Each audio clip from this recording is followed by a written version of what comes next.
C'est Bad Situation pour BGP Music Live. Est-ce que tu peux présenter le projet? Parce que toi, on te connaît surtout sur YouTube pour dire du métal. Oui, Bad Situation, c'est un duo rock qui fait de la musique forte et avec une forte amitié. Vous avez sorti un EP Electrify Me? Ouais. Alors, on l'a sorti en novembre dernier, là ça va faire un an qu'on le défend sur scène. Et on fait notre dernière date sur cette tournée-là en décembre avec Massisteria au Shabada, Angers. Et voilà, donc on a parcouru un petit peu la France. On s'est rendu compte ce matin, le seul truc qu'on n'avait pas fait, c'était le sud-ouest, vraiment le sud-ouest. Mais sinon, on a joué à peu près partout en France sur cette EP-là. Pour un groupe qui porte ce nom, vous êtes quand même retrouvé en première partie de Skid Row, Ouais. à l'empreinte. Ouais. C'est vrai que pour nous, Lucas il connaissait moins Skid Row, mais c'est vrai que moi, étant un petit peu fan, c'était un peu un rêve de gosse, tu vois. Et puis le fait d'être bien accueilli aussi par l'équipe de Skid Row, que ce soit la salle, etc. Super cool. C'était vraiment très cool et un super bon souvenir. Et c'est vrai que le public qui ne nous connaissait pas a été Vachement réceptif, ouais, c'était très cool. ouais. Donc c'est vrai que notre nom Bad Situation, au final, si on parle de cette situation-là avec Skid Row, La nôtre, elle est pas mal. voilà, carrément. Vous avez aussi fait quoi, le Val d'Ajol récemment? On a fait le Val d'Ajol, ouais, il y a moins d'une semaine avec Massisteria, Oui. dimanche dernier. Ouais. On a fait d'autres grosses dates. On a fait la release party de notre EP à la Maroquinerie, où c'était blindé. On a fait le Plein Air Fest, on a fait le festival 666, on a joué avec des groupes. On a partagé l'affiche avec Lionheart, Powerwolf, des groupes vraiment mortels, vraiment des gros groupes qu'on retrouve dans les magazines, quoi. Donc c'est très très cool. Et vous avez un concert à venir à Boule Noire? Ouais, le concert à Boule 29 Noire. mars. Ouais. C'est la release partie de l'album. Le 29, c'est la sortie de l'album, et le 30 mars, c'est la date à la Boule Noire. Et vous voulez faire quelque chose de spécial pour la première partie, à ce que j'ai compris? Ouais, alors là pour l'instant, on réfléchissait dans les conversations, il n'y a rien d'officiel encore, mais vu que j'ai énormément de gens qui me contactent et par rapport à leur groupe, le fait de les mettre en avant, etc., on trouvait pas forcément le meilleur moyen pour que ce soit possible. Là, on s'est dit, là, on a la possibilité de faire jouer un groupe envers lequel on a un coup de cœur, et on s'est dit peut-être pourquoi pas leur offrir une scène de la Boule Noire à ce moment-là, quoi. Tu veux faire quoi? Tu fais un concours ou un truc? Pour l'instant, on sait pas. Il y a cette envie-là, il y a cette idée-là. Après, c'est en fonction de ce qui sera possible.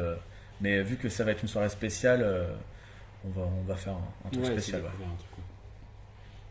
Qu'est-ce qui t'a mené à aller vers du stoner dans ton groupe? Ah bah, ça sonne stoner à tes oreilles? Ça fait un peu vibe Edge Charger, Ok. Twitter et tout. Ok. J'avais jamais vu notre musique comme du stoner, mais c'est peut-être le côté californien. On a fait un voyage avec Lucas en Californie qui nous a un petit peu marqué, Changé à jamais. ouais, qui nous a changé. Donc ça vient peut-être de là en fait.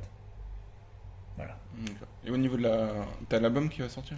Ouais, l'album il va sortir du coup là en mars, d'où la date de la Boule Noire. Et là ça va être 10 titres où vraiment on a composé la musique qu'on rêvait d'entendre entre guillemets, qu'on rêvait de jouer. Et là on l'a fait sur à peu près 40 minutes d'album. Et tu peux me parler de Better of Dead de l'EP? Ouais, alors Better Off Dead, le titre, c'est quoi? C'est que le titre, il te parle, c'est ton préféré de l'album. C'est quoi que tu veux savoir? C'est le thème, comment c'est... La compo et l'EP en général de ce titre-là? De ce titre-là, de l'EP en général. ce titre-là, ça a été...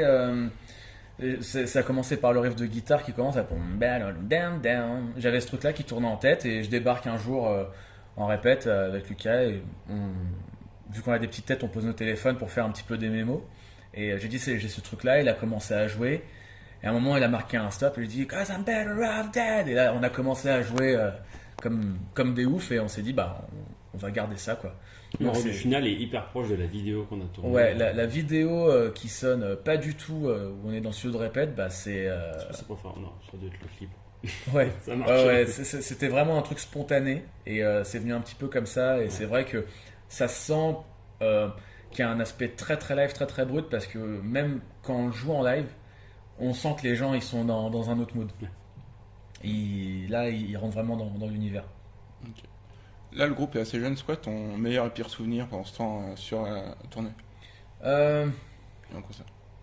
Meilleur souvenir, je pense que c'est on a fini sur le festival 666. Il y a une petite fille qui est venue sur scène qui a fini le show avec nous. Ça c'était très très cool. C'était cool. Elle faisait ses meilleures poses métal et les photographes ils étaient à fond. Après j'ai pas trop de pires souvenirs.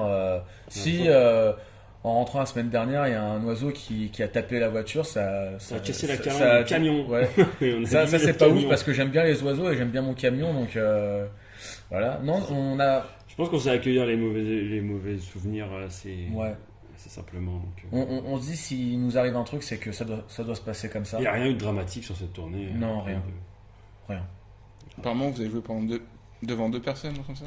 Ouais, c'est un bon souvenir. Ça c'est un souvenir qui te permet de te dire que rien n'est acquis en fait. Et d'apprécier les moments où il y a du monde. Exactement. Et nous, on a une politique très simple, c'est que à partir du moment où il y a des gens qui se déplacent pour nous, peu importe le nombre, faut se donner. Donc là, ça a été la même règle ce soir-là. C'est juste que on sortait d'une grosse période de festival où il y avait vraiment du monde et du monde et du monde. Et ça nous a permis de se dire, ouais, ok, ça fait partie du jeu. Il y a des soirs avec et des soirs sans. Et là, c'était un soir sans, mais vu que le lendemain, on jouait à Nantes et que c'était rempli, bah voilà, ça arrive.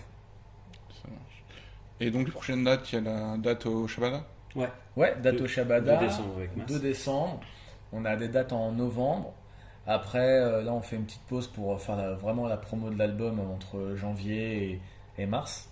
Et mars, on repart en tournée. Ok. Voilà. Je te laisse le mot de la fin pour l'interview.